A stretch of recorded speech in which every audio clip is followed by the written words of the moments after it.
Welcome to the Explainer. We all have this secret toolkit our minds use when life gets overwhelming, a set of inner shields designed to deflect emotional pain. But what exactly are these shields? And more importantly, are they actually protecting us? Today, we're taking a journey to understand these unconscious protectors. So let's kick things off with a question I think we can all relate to. Just think about a time you felt really anxious or stressed out, or maybe even hurt. What happens inside your mind when a situation just becomes, well, too much to handle? Well, that's exactly where these inner shields come in. Psychologists call them defense mechanisms, and they're basically the automatic, unconscious strategies our minds use to keep all those distressing thoughts and feelings from totally overwhelming us. We all have them, but the truly fascinating part is we're often completely unaware we're even using them. So to make sense of all this, here's the path we're going to take. We'll start by looking at the most primitive and, immature defenses. Then we'll move on to the more common compromises, the ones we all make. After that, we'll get to the good stuff, the healthy, mature defenses that actually build real resilience. And we'll wrap it all up by seeing how these pieces come together to form your own personal defensive style. It's really crucial to think of these defenses as being on a kind of spectrum. On one end, you've got these rigid, harmful barriers that distort reality and can cause some serious long-term problems. But on the other end, they're more like flexible tools, helping us navigate life's challenges and even thrive. Okay, let's dive right into that first level. These are our most primitive shields, the ones that can seriously distort our perception of reality. When we lean on these too heavily, they can cause the most problems in our lives. So, the most straightforward defense? It's simply refusing to see what's staring you in the face. Denial is like an unconscious block on what's happening externally, and it stops painful facts from ever even reaching our awareness. And this example shows you exactly how it works. Despite all the evidence of harm, the mind protects itself from a really painful truth by just refusing to acknowledge it. Now, while that might offer some temporary relief, you can see how ignoring reality like that could get pretty dangerous in the long run. So, here's something to think about for a second. Do your friends or family ever bring up concerns that you just don't see? Those moments can sometimes be a little clue, pointing to our own blind spots. Okay, next up, we've got a really interesting one called splitting. This is where all the gray areas, all the nuance, just completely disappears.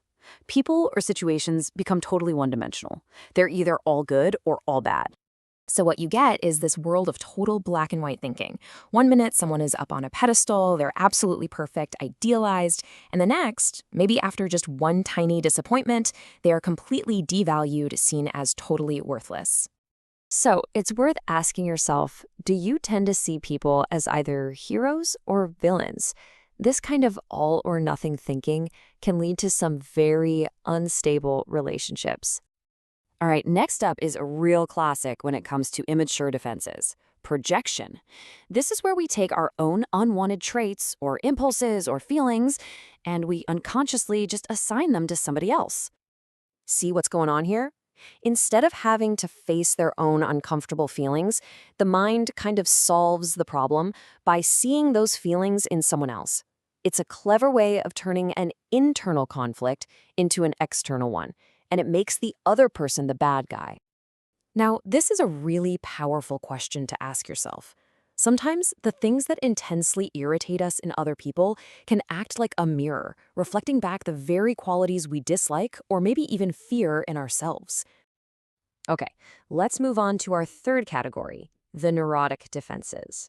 You'll probably recognize a few of these. They're way more common and might seem less extreme, but trust me, they can still create some pretty big problems in our lives. Oh man, a lot of us are absolute masters of this one.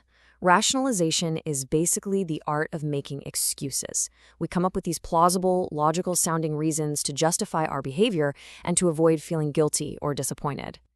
I mean, this is just a perfect example, isn't it? Instead of facing that sting of rejection, that feeling of not being good enough, the person just reframes the facts to protect their ego. Suddenly, the job wasn't good enough for them. It's a mental trick that makes us believe our own convenient lies. So, think about it for a second. When things go wrong for you, do you tend to look for external reasons and make excuses, or are you able to step back and acknowledge your own role in what happened?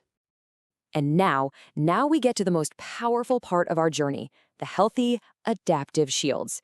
These function less like rigid barriers and more like flexible, sophisticated tools. These are the mature defenses, and they are the absolute key to resilience. So these mature defenses, they're like having this super sophisticated toolkit. Take sublimation, for instance. That's channeling difficult impulses into something productive, like competitive sports. Humor lets us find some lightness in really painful situations. Suppression isn't about ignoring a problem. It's about consciously choosing when to deal with it. And altruism, that transforms our own struggles into a way to help other people. See? These don't distort reality. They help us master it. And really, this is the key takeaway right here. Healthy coping isn't about avoiding our feelings at all. It's about being fully aware of them and our thoughts and our actions while finding constructive ways to manage everything. It's the difference between reacting blindly and responding wisely. All right, for our last section, let's zoom out a bit. These individual mechanisms don't just exist in a vacuum. They often cluster together to form these broader patterns, or what researchers call defensive styles. So this table here gives us a fantastic summary of 4 general defensive styles.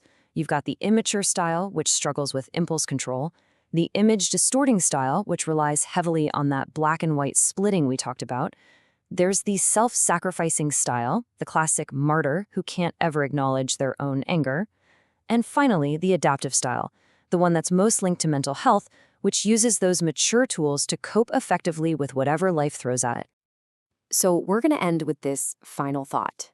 Your inner shields, all of them, were built for a reason, most likely to protect you when you were vulnerable. The real question is, are those old stone walls still serving you today? Or is it maybe time to learn how to use some more flexible, more adaptive tools? Understanding your shields, that's always the first step.